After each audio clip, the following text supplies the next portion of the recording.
What's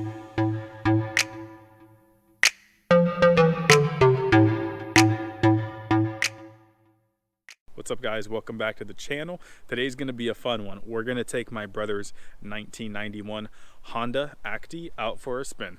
This is a K car that was imported from Japan to the States. So this car has a 660cc engine.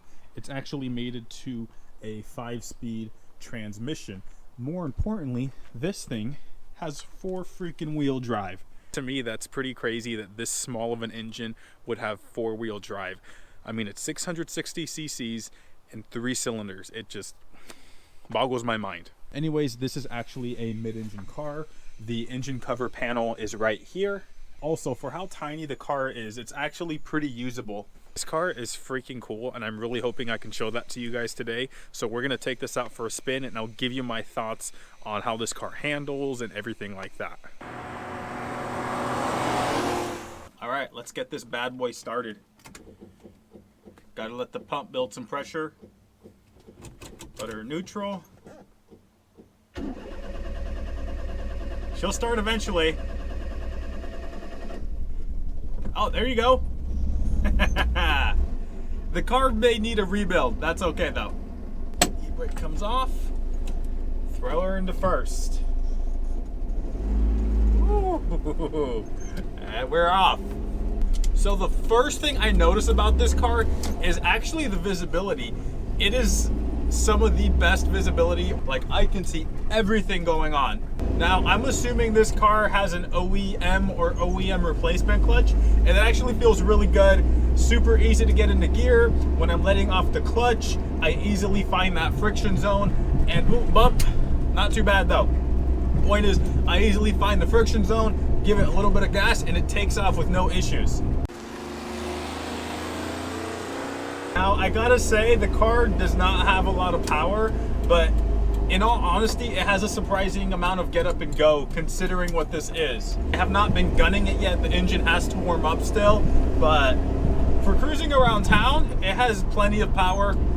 I believe my brother told me it has something like 35 horsepower at the crankshaft from the factory. Ooh, and those brakes. Wow, the brakes are kind of sketch. Like, when you hit the brakes on it, it's like, are you sure? And then once you say yes, that's when they start working. We have gone through the brake system, so we know there's no mechanical issues. I think that's just how it is. It's a softer brake pedal.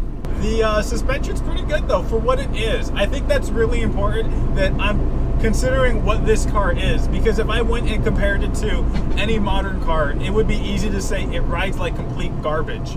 But it's all relative since this is a 90s car. So we're getting on Highway 34, which is a local highway where I live. That was a little redundant to say. Anyways, we're going about, God, this is really sketchy. So we're cruising 80 kilometers an hour.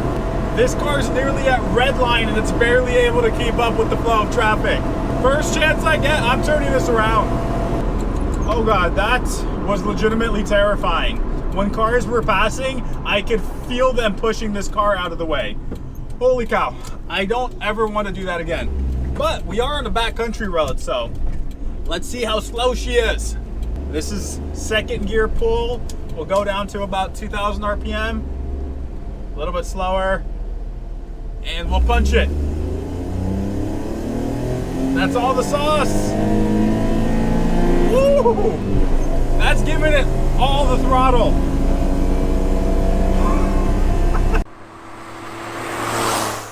To be very frank with you guys, this is not a car I would have ever considered buying. Now that I've driven one, I see the appeal. It is just so unique. It is, I don't know how to explain it. This car just has this intangible thing about it that makes you smile and laugh.